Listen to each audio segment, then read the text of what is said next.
თავი მეოთხე. ვამბობ მემკვიდრე მეთქი, მაგრამ ვიდრე ის ყრმა არაფრით არ განირჩევა მონისაგან, თუმცა ყოვლის პატრონია. არამედ მეურვეთა და გამგებელთა ხელქვეით იმყოფება იგი მამამისის მიერ დანიშნულ ვადამდე. ასევე ჩვენც ვიდრე ყრმანი ვიყავით, დამონებულნი ვიყავით წუთისოფლის საწყისებისადმი. და როცა მოვიდა სისავსე დროისა, მოავლინა ღმერთმა თავისი ძე, რომელიც დედაკაცისაგან იშვა და დაემორჩილა იგი რჯულს. რჯულის ქვეშ მყოფთა გამოს ასყიდათ, რათა მიგვეღო შვილობა. და რა კიღად თქვენ შვილები ხართ. ღმერთმა მოავლინა თქვენს გულებში თავისი ძის სული, რომელიც შეძახის. აბა, მამაო. ამიტომ შენ უკვე აღარა ხარ მონა, არამედ ძე, ხოლო თუ ძე, მემკვიდრეც ხარ ღვთის მიერ.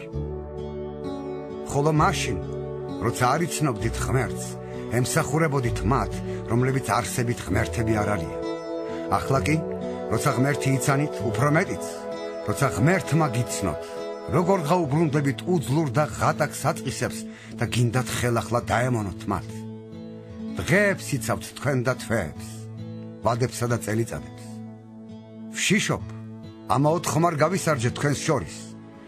იყავით ჩემის თანები, ვინაიდან მეც თქვენის თანა ვარ, ძმებო, გევედრებით, ცუდი არაფერი გაგიკეთებიათ ჩემთვის.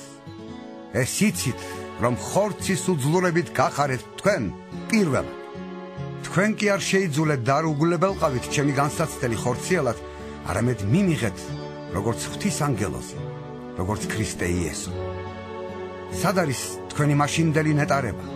ვმოწმობ თქვენზე, რომ შეგძლებოდათ თვალებს ამოითხრიდით და მე მომცემდით. მაშინ თუ თქვენი მტერი გავხდი, ჭეშმარიტებას რომ გელაპარაკებით. კეთილად როდი მოშურნეობენ თქვენთვის, არამედ სურთ თქვენი დაცილება ჩვენგან, რათა თქვენ თავი გამოიდოთ მათთვის. კარგია სასიკეთოდ მოშურნეობა ყოველთვის და არა მხოლოდ თქვენთან ჩემი ყოფნისას. ჩემო შვილებო, რომელთათვისაც ჯერაც განვისთი მშობიარობის ტკივილებს, ვიდრე თქვენში გამოისახება ქრისტე. მინდოდა თქვენთან ყოფილიყავი და გამომეცვალა ჩემი ხმა, ვინაიდან გაოგნებული ვარ თქვენს გამო. მითხარით, ვისაც რჯულის ქვეშ ყოფნა გსურთ, გან არ უსმენთ რჯულს.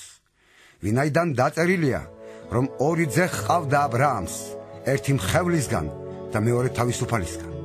მაგრამ რომელიც მხევლისგან იყო, ის ხორციელად შობილი იყო, ხოლო რომელიც თავისუფალისგან აღთქმის მიხედვით.